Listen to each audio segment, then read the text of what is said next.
Hello, everybody. Welcome back to another Roma Press live stream. I'm your host, as always, Andy from RomaPress.net and the Roma Press podcast. Welcome, everybody. And for those of you who didn't tune in into the previous live stream, Happy New Year. I think we're still within the 10-day limit of possibly wishing each other Happy New Year. So I'm not going to be as strict as Larry David is, because Larry David, the guy behind Seinfeld only admits to wishing Happy New Year for the first 3 days, and I'm trying to be a bit more lenient. So welcome, everybody. Hello, Sidant. Thank you for joining me from wherever you are. Hopefully, we are not going to have any more problems with any music showing up and eventually preventing the live stream from being published, which is what happened.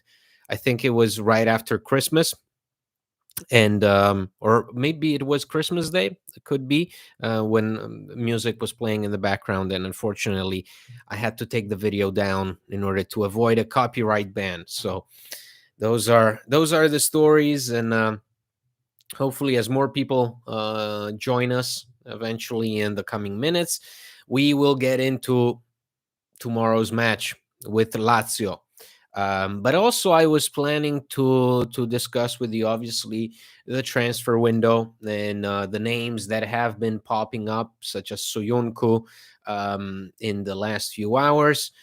I also wanted to get an idea of what the general reaction was to Thiago Pinto announcing that he will leave Roma at the end of this transfer window. It's something that we haven't touched upon with John on the podcast, seeing as our recent podcast episodes have been primarily aimed at reacting to games. We didn't talk about Pinto's imminent departure in February, and I'd be curious to know what everybody's idea of that is.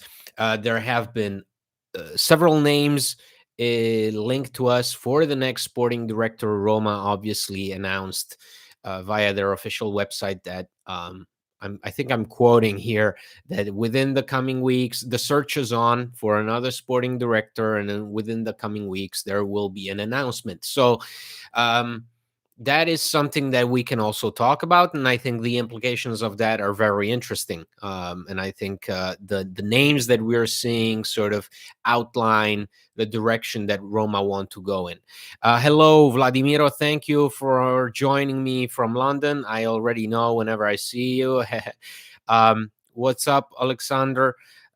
Letting Pinto go is a disgrace. We already have the first take on Pinto's departure, and I encourage everyone who is streaming today. Just if you have any questions, if you have any comments, if you have any remarks, if you have any requests, please write it down in the comments, and I'll be doing my best to keep track of all the comments and reading them and reacting to them. So we will start probably with the derby, which is going to take place tomorrow at Stadio Olimpico. Roma, obviously, they win against Cremonese. They complete the comeback. They're able to go through to the quarterfinals, and they meet Lazio. And to say Lazio are motivated for this derby, it won't do its justice, because Lazio are a team that thrives on the derby. We all know that.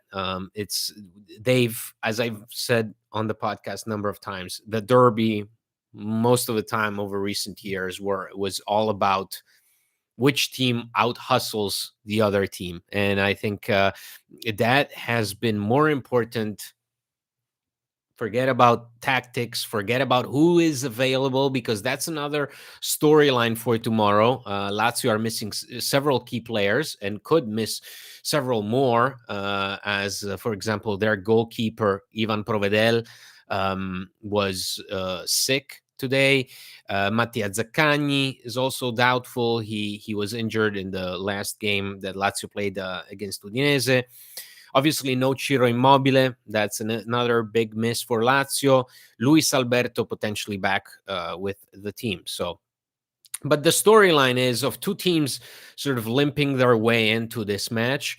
Two teams that I think share more or less similar objectives, which is get to the Champions League, qualify for top four, and potentially win the Coppa Italia. I don't think that any of these two teams shied away from it. I think Maurizio Sarri's remarks regarding the fact that he's not interested in the Coppa Italia, all he's interested in is the Derby, made me laugh out loud. I thought it was fantastic and definitely reflects the mentality that Lazio will have going into this game and the mentality that I hope Roma will have heading into this game. Let's start with the first question from Sidant.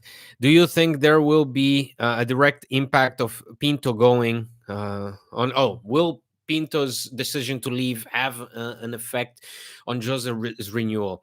That's a good question. I was hoping to get to that a little bit later, but we can also, try and assess it now. Honestly, I think Pinto and Mourinho, it's a very bizarre situation because they seem to go hand in hand. The fact that both started with Roma more or less at the same time, right? Pinto joins January 2020. One, Mourinho joins a couple of months later. He's announced prior to the season with Fonseca ending. So, and at the same time, it's I think it's fair to say that the vision and the what the tasks were of Mourinho and Pinto were completely different. As in, you know, Mourinho for a number of times would more than likely ask for certain players, and Pinto would only be able to serve him a certain batch of players that Roma could realistically aim at. I think their perspectives, their viewpoints, also their path at Roma was completely different. So I don't necessarily think that Pinto going away is a glaring sign that Mourinho will leave at the end of the season. The glaring sign to me that Mourinho could leave at the end of the season is when the media ask him, have you talked about the renewal with the Friedkins? Have the Friedkins reached out to you? Do you have, what is your reaction? And him being like, I'm not sure. I haven't been contacted. There's been nothing going on. I think that's more of a sign of things to come.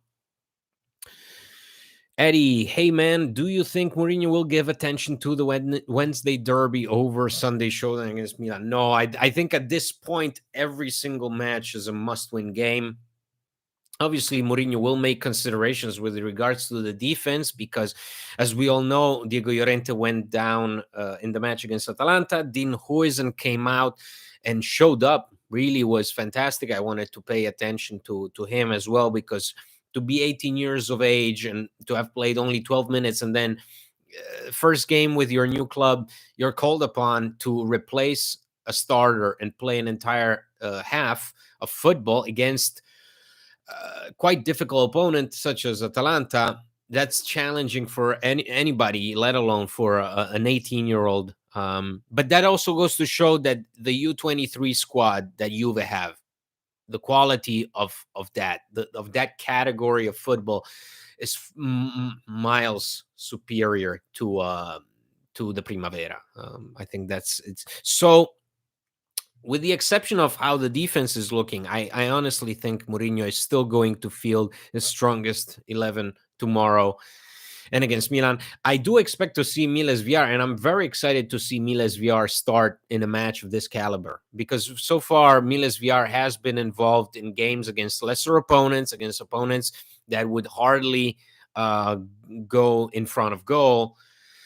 and we never actually saw him in a high pressure situation against a difficult opponent. I'm pretty curious to see what he's going to do. All of Roma's recent videos from training showed him. When they showed the goalkeeper, they showed him. Usually they show Rui Patricio. Ahead of tomorrow, they showed Miles VR. So I think that could be a pleasant surprise. I just wanted to note, guys, it would be very appreciated if you could give a thumbs up just to support the live stream, just so that more people can join us. I would be very grateful to all of you. So give a thumbs up, and if you haven't done so already, please subscribe to the channel. Yes, sir. Any updates on the Stadio della Roma? No way. No.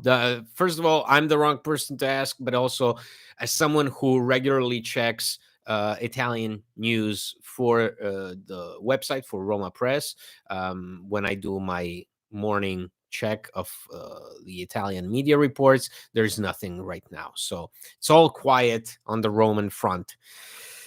I think John is being too harsh on Rui. Well, Alexander, I think that applies to a lot of people. A lot of people have been harsh on Rui. I don't know if you can say too harsh, because Rui Patricio took a deep dive already last season. He took quite a dive.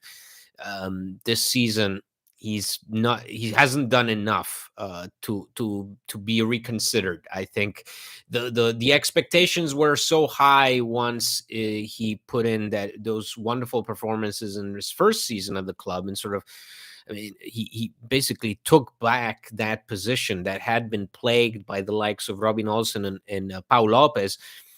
And then obviously the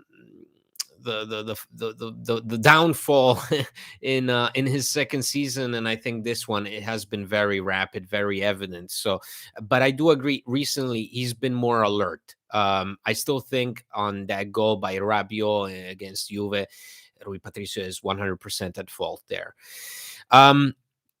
Spandan, when will Smalling return? That's a good question. That's a question that has been asked, that Mourinho's been asked as many times as I have been asked, if not more.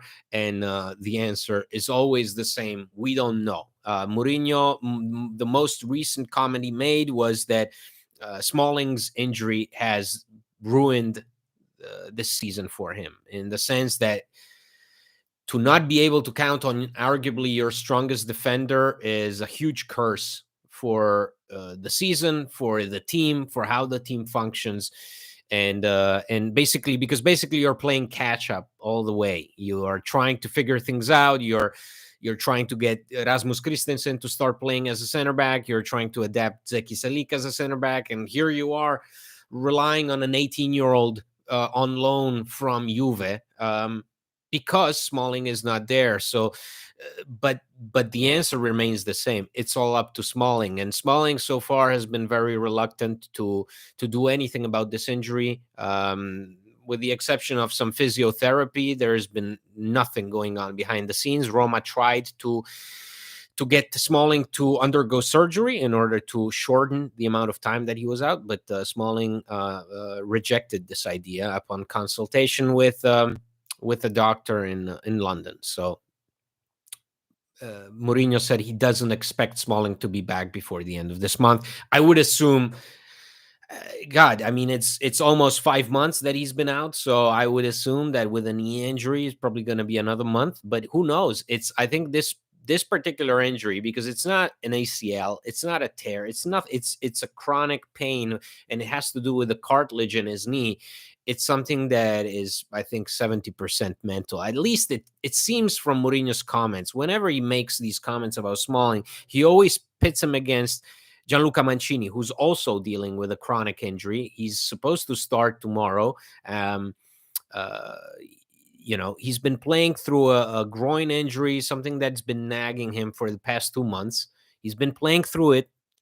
He's been missing group training every other day, and then back on the pitch. And I think for Mourinho, that's whenever he makes those comments and he puts Mancini in the mix, what I get from it is that it's mental. That with Smalling, it's mental. And look at somebody like Mancini. Look at Mancini. He's the vice captain and he's out there playing. So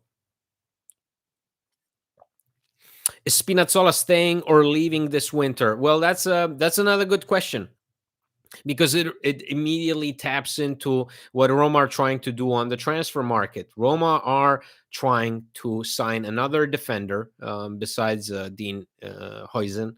Dean Huijsen was a profile that Roma added because the only players that you can sign at the moment are under 21 players, because they can still go on the club's list of players. Whereas more experienced players, such as, for example, the recently mentioned Saglar Soyuncu, the Turkish defender who plays for Atletico Madrid, Roma cannot sign those players right now. First they need to sell a player. They need to, if not sell, at least get rid of Renato Sanchez, who could potentially have his loan terminated. So that's the only thing that is preventing Roma from going out and getting another player on loan. That's why Roma have been busy signing Dean Huijsen, and have been busy trying to get Spinazzola out of the club. But it's difficult to get a player out when, first of all, he's not performing, because arguably Spinazzola was one of the worst players against Atalanta. It seemed like he was getting ready to suit up for Giampiero Gasperini's team instead of Mourinho's, and then it's difficult to sell a player when there are no offers. And so far, there's only been rumors that have been mainly been put out by Spinazzola's agent about him being, so popular even in the Premier League, the likes of Manchester United. I think today's rumors were that Aston Villa and Arsenal were interested. Forget it. Spinazzola, the only interest that he's drawn is from Turkey and Saudi. So unless an offer comes through, Roma can't do anything about it, and we'll have to see through so that Spinazzola concludes his time here and leaves in free agency. That's something that Roma are trying to desperately to prevent from happening. Does Spinazzola start tomorrow? I would hope not, because what I've been seeing from him recently is the kind of performance that you see from a player who is completely somewhere else mentally. Physically, obviously, Spinazzola has been a disaster ever since his injury, but just mentally, there are moments where he's tapped in, and then there are moments where he's tapped out. And right now, he's I don't know where he is, in Saudi. Hopefully in Saudi, and hopefully that vision of Saudi money becomes reality for him and for Roma.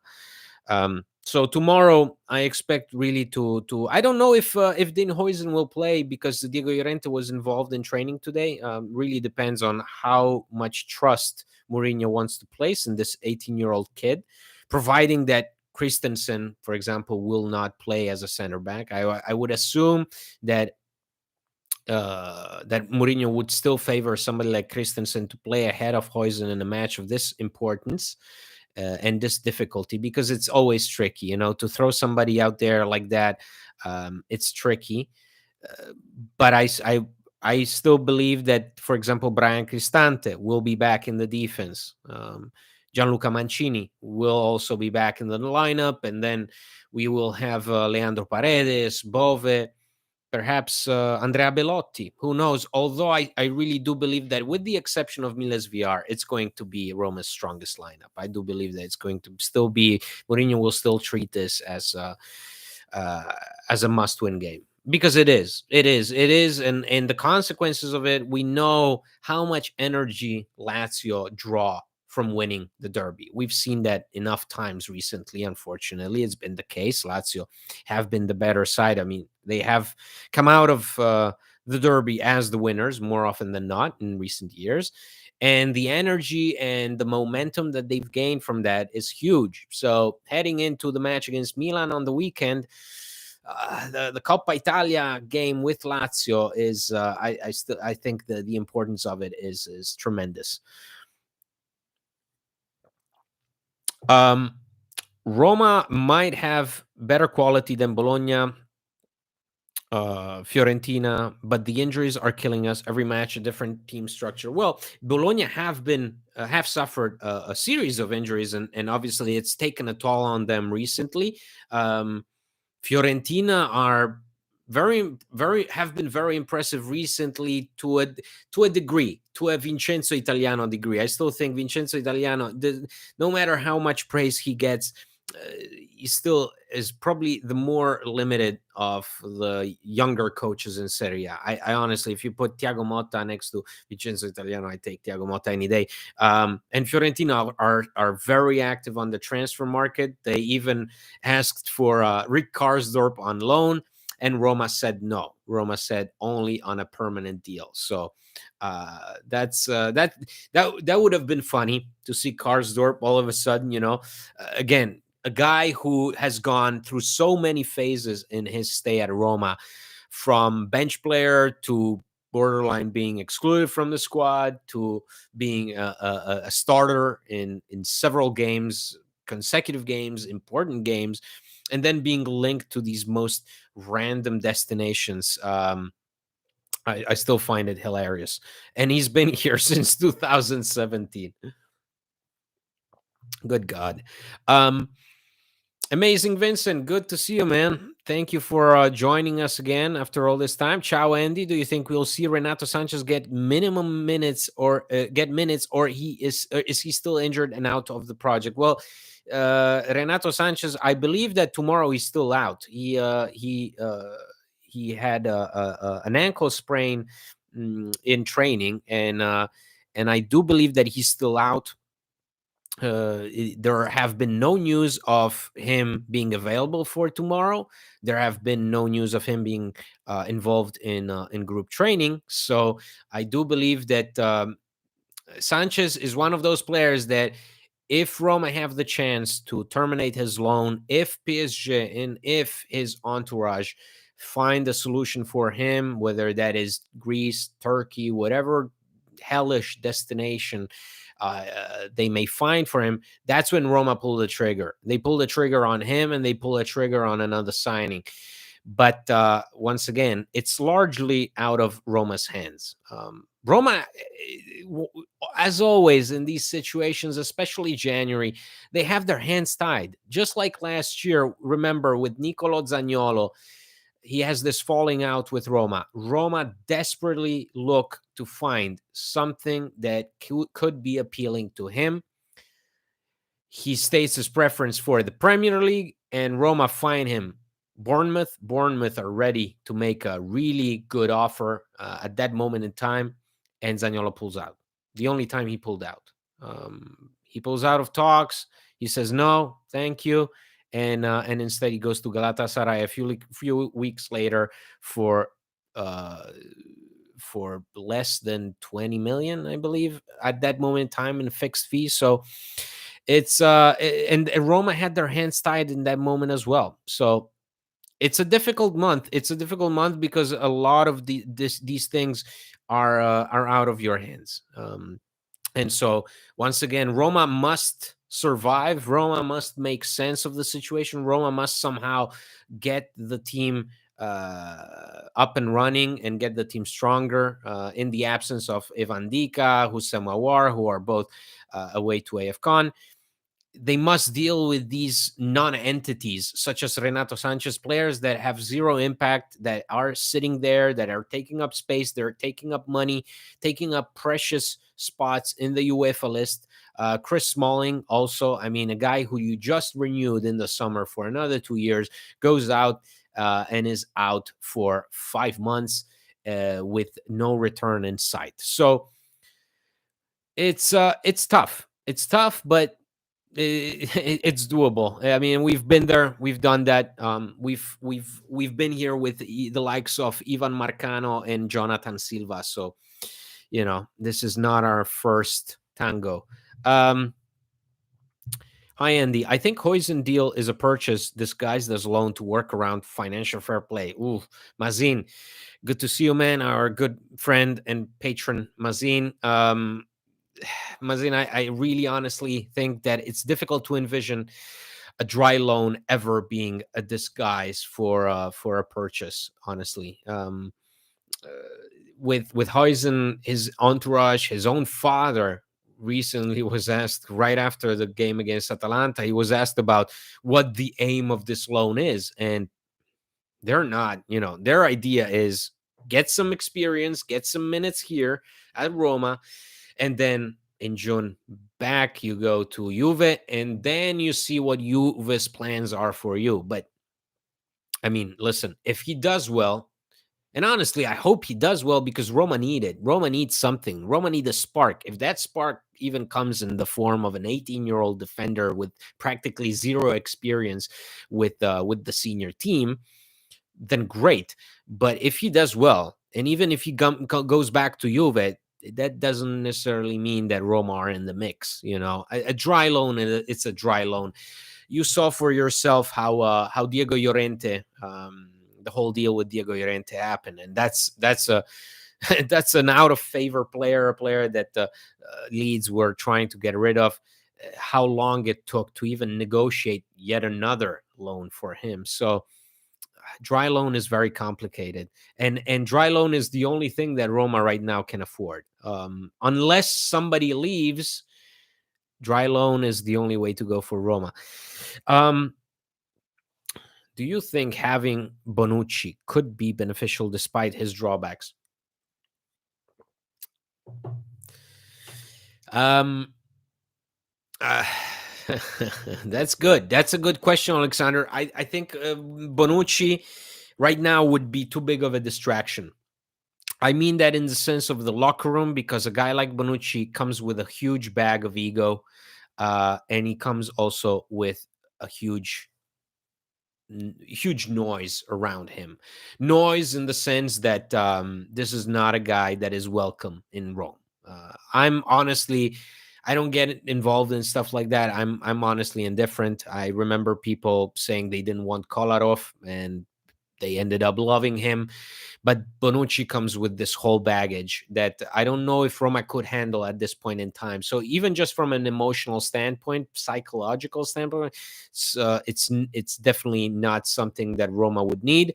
Um, Whereas if you would be able to get somebody like Soyuncu, so a player that has shown good things across the years, underwhelming in the Premier League with Leicester, with Atletico, he barely got a shot. But that's a more intriguing profile at this point in time. Get somebody who is eager to prove his doubters wrong. I don't know if Bonucci is there. Honestly, Bonucci is now a guy who is desperately fighting for his last chance to get into Euro 2024, and I think it's all about him. It's all about ego. It's all about his career, his ending his career on a positive note. And now he's on his way to Fenerbahce to reunite, or well, to unite for the first time with Edin Dzeko. Edin Dzeko almost joined Juve on so many occasions that they were practically teammates. Um, Eddie, can Renato be removed from the Europa list in favor of another player, even if he doesn't leave? No, unfortunately not. That's the case. It doesn't work like that. Only in case of a really serious long-term injury that could be applied. It's not. So it's all the way with him. If he stays, he takes up the spot. He takes up the money. He makes life more difficult for you. So, guys, I think that also ties into this whole discourse about Thiago Pinto. Thiago Pinto announces that he's tired. He gave this lengthy interview to The Athletic where he said, personally, I feel tired. Personally, I feel that this is it for me at Roma. And honestly, kudos to him, because it's good to admit that. I prefer that than dragging things out and sorry, just the cuff, and keeping, you know, the ownership on their toes. I think it's more beneficial to make an announcement like he did, and get it all done a bit in advance. When Sky Sport asked him, or was it doesn't maybe well, Sky Sport, I will say, asked him, how come so early on? Like, how come you announce this with a month of advance and also in the middle of the season? Well, first of all, that's a stupid question, but I understand a lot of people are confused when these things happen mid-season. But with Thiago Pinto, it's pretty self-evident. Pinto arrived in January 2021. So Friedkins take over.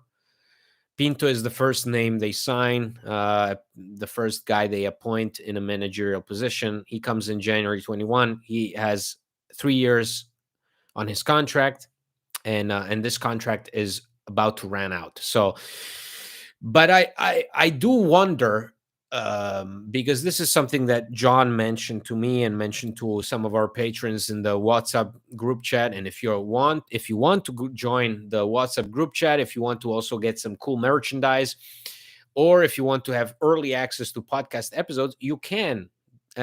You can just go to patreon.com/Roma Press and sign up for any plan. You can donate any kind of fee that you want on a monthly basis, and that really helps us going. So thanks so much.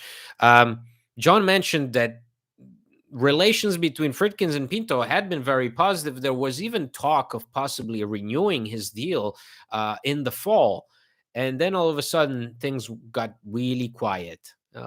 I do wonder if if some of these decisions, or at least if one of the reasons to this final decision was this thing with Renato Sanchez, because on a number of occasions, Thiago Pinto said, "It's my decision, it's my responsibility." Signing Renato Sanchez was all me, and I believe in him. And if something goes wrong, it's on me.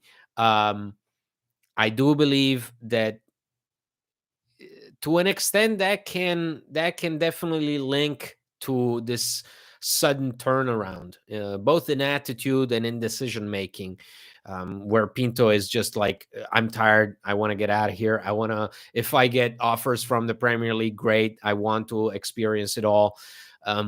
So I think all in all, we're talking about somebody, Pinto, who joined us at a very difficult and challenging time, because again, it was the ownership takeover. Roma had already signed the infamous settlement agreement. That was already there. The club in that first transfer window, so the summer that we signed the likes of Tammy Abraham, Matias Vigna, and so on and so on, was the summer that UEFA gave us a bit more leeway in what we could do, eventually, obviously, sanctioning us even for that summer. But it was a difficult moment because Pinto was brought in to be an administrator. As he pointed out in his lengthy interview for The Athletic, which is up on the website, you can go to romapress.net, you can go to the search function, and as soon as you type in Pinto, you'll see this article up there. It's a very interesting read because, he talks about some of the challenges, such as joining Roma when there were 70 players on the club's payroll. 70 players. I don't know if people realize how many 70 players is. That's an NFL team, okay? That's crazy. That's an insane amount of players. And more often than not, those were players with minimal output for the team, earning huge amounts of money. So Pastore, Clivert, Choric, even Nzonzi, all those players that over the last 3 years we've been trying to get rid of, and most of them we've successfully gotten rid of. That was Pinto's main challenge. Like, that was his mission when the Friedkins walked in. That was it's settle the balance sheet, settle this whole problem.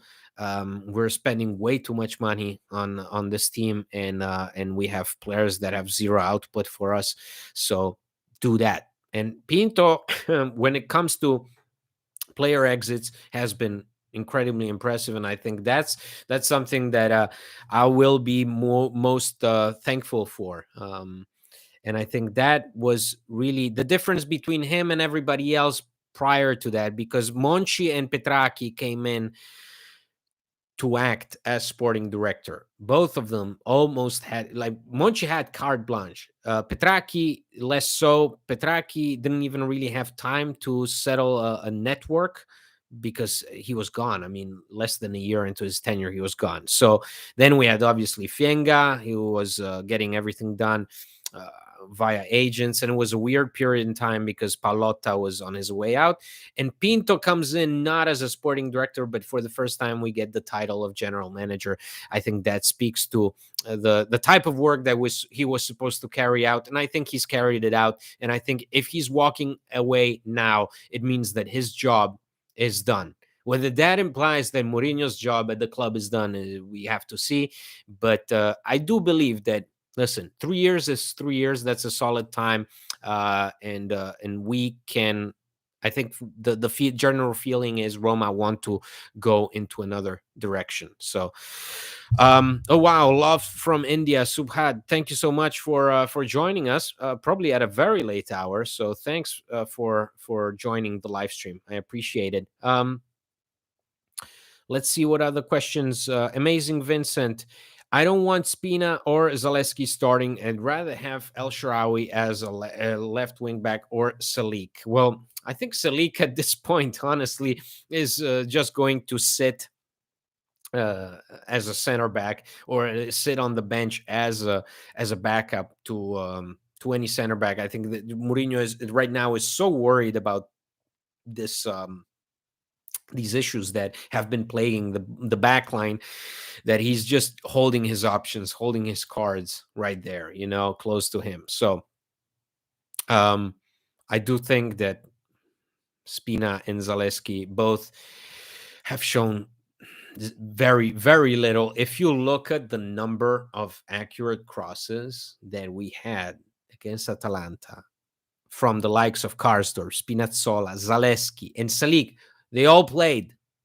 They all played. They all played on the wing. They all got their shot. They all got their chance to shine. I think they had one accurate cross out of a total of 9.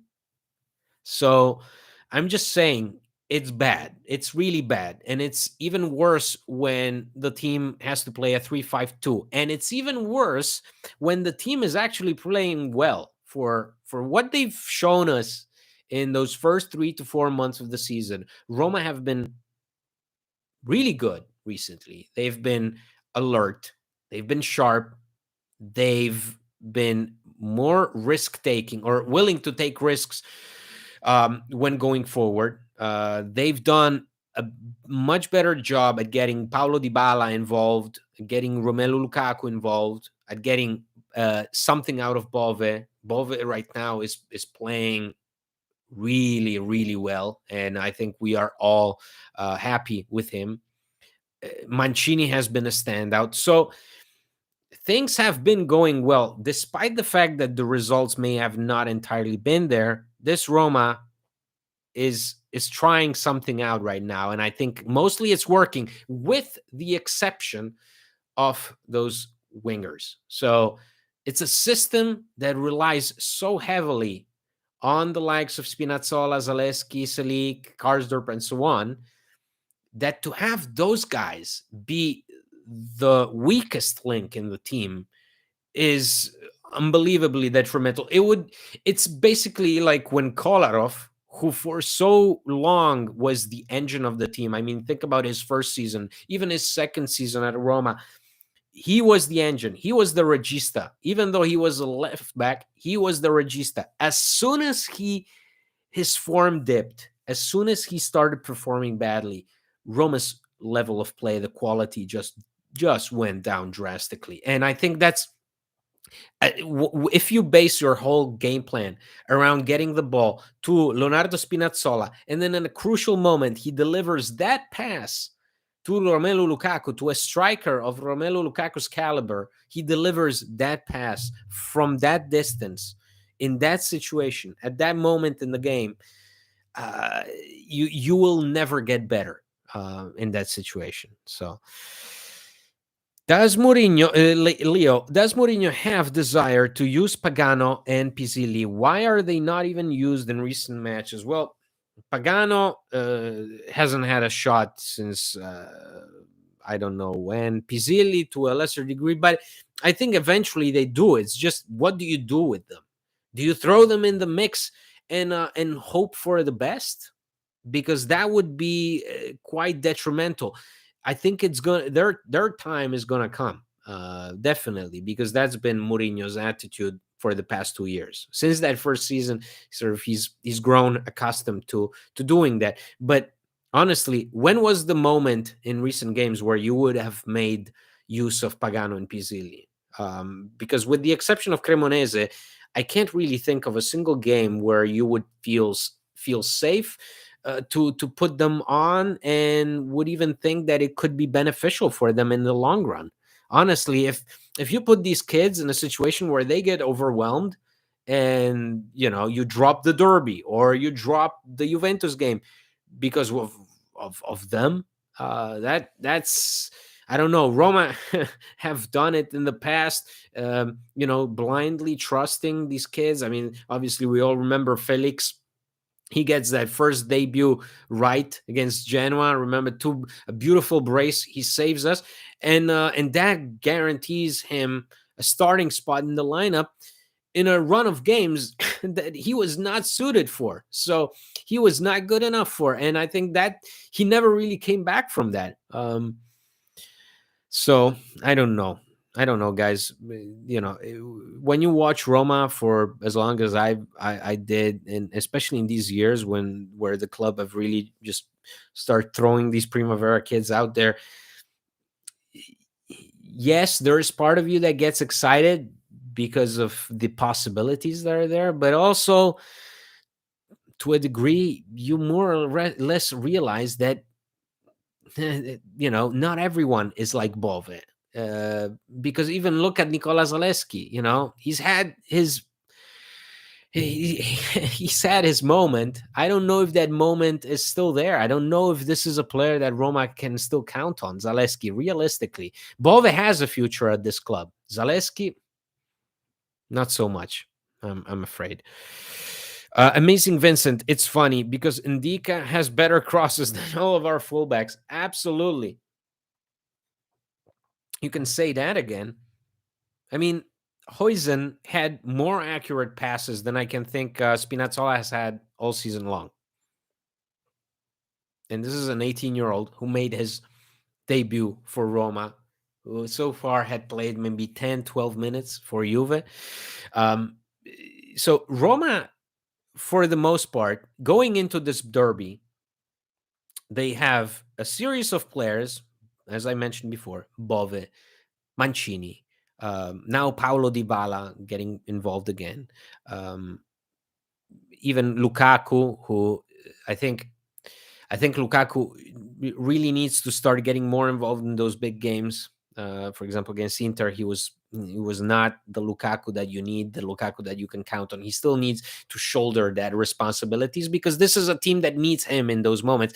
But so they have a string of players that are performing well, are in a good moment. But then there is a whole series of players that are bringing you down, and that's really what's preventing you from getting the results you want, even though the quality of play has definitely improved. There's been progress. I've said it on the podcast. The team has made progress, and it's visible in how they play and how they approach these games. But eventually, those individual mistakes let you down, and they cost you. Um, why sell Vina, Peter, if we are short on defenders and have crappy wingbacks? Well, I think it really takes two to tango. So I honestly, also, first of all, Vina is still on loan at Sassuolo. So if nothing comes his way, he still stays at Sassuolo. You can't really call him back at this moment in time. It would not make sense because you would still need to get at least rid of one fullback. And unless Spinazzola walks, I really don't think that's something you can do. But also, I'm pretty sure that the agreement between Roma and Vigna is that their time is done. Um, so in the summer, Roma, after Bournemouth failed to sign him on a permanent basis after his loan, Roma were hoping to sell him.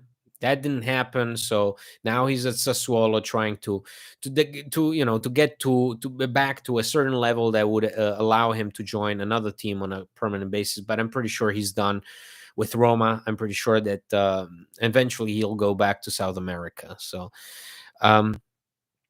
is it true that Roma debt has increased to over 400 million? What is the reason? I read the Friedkin already invested in Roma 900 million, but why Roma finances is not getting any better. Well, depending on what source you're reading, because the latest sources have been rather questionable. I only trust our good friend of the podcast, Filippo Biafora of Il Tempo, and this is a man who, in the last, in I think his last review of the balance sheet. There's been actual improvement in the financial situation. It's true. The Friedkins have poured over 900 million. That's true, but the actual debt. uh, I'm not sure if that is still the case. I'm pretty sure that there's been improvement made. Doesn't mean that Roma are now rich, and no, they're still losing money. So, but that won't change for a while. Not unless you qualify for Champions League. Not unless a number of things occur to make you competitive again. Because honestly, that's really the bottom line is you have to be competitive. The Conference League win is fantastic. It's part of history, but is it enough to make you competitive? Also to seek out the best sponsorship deals? No.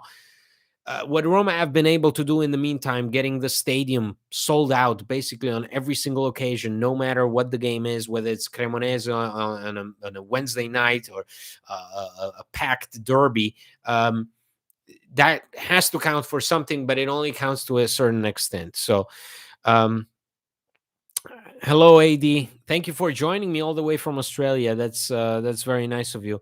Hope yeah. Well, unfortunately, I can't find a way to watch the Coppa Italia in Melbourne. I will always encourage you to find an illegal stream because Serie A deserves it for what they offer, for the kind of content they offer, and for what they do and show on the pitch, for the whole package. They deserve to have you watch a Bulgarian stream on some outlandish, weird website where you have to click through 30 advertisements of cream against feet fungus. That's what they deserve. So go ahead, stream it illegally.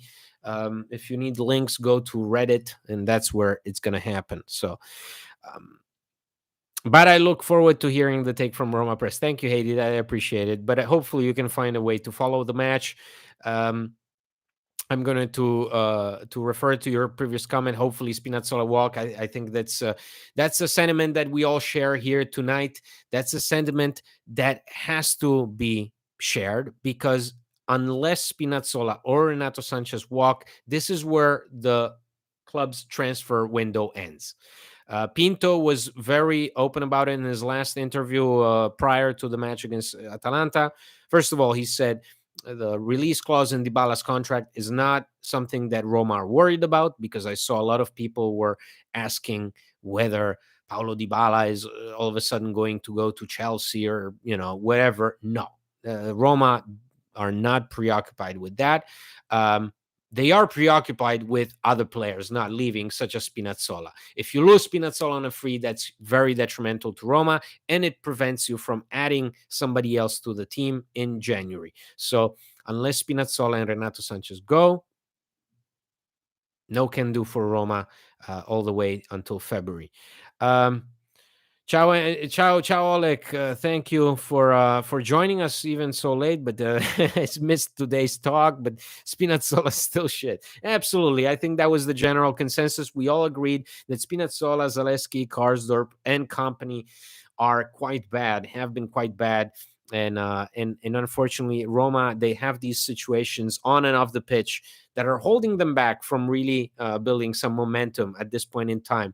That's why tomorrow is so important. The moment you win tomorrow, the moment you match Lazio in the mentality, in the hunger for winning, that's when you build momentum and you can confidently go to the San Siro on the weekend against AC Milan and hope to win. If you don't match Lazio in their mentality, in their approach tomorrow night, if tomorrow night Roma walk onto that pitch sleepwalking, they will get crushed because Lazio they care about these games, especially in Coppa Italia, especially. They like the league, yes, but Coppa Italia to them, it still smells of that champagne in the locker room in 2013. So it is tomorrow more than anything else, because tomorrow injuries are not an excuse. Lazio are dealing with the same stuff that we are, perhaps even more. They're missing Ciro Immobile. They may be missing Mattia Zaccagni. They may be missing Provedel in goal. Tomorrow, more than anything else, more than tactics, more than personnel, it's all about mentality, and we have to see Roma go out strong. They have to, just like Lazio will, because I know they will. I need to know that Roma will too. Final questions of the live stream, guys. Andy, is our captain back problem okay now? Oh, is Pellegrini okay? That remains to be seen. Those are always things, because Pellegrini was injured in the last match against Atalanta. He had some problems with his back after Scalvini crushed into him, and obviously did not receive a yellow card for that. So we'll have to see. But Llorente and Pellegrini are questionable for tomorrow.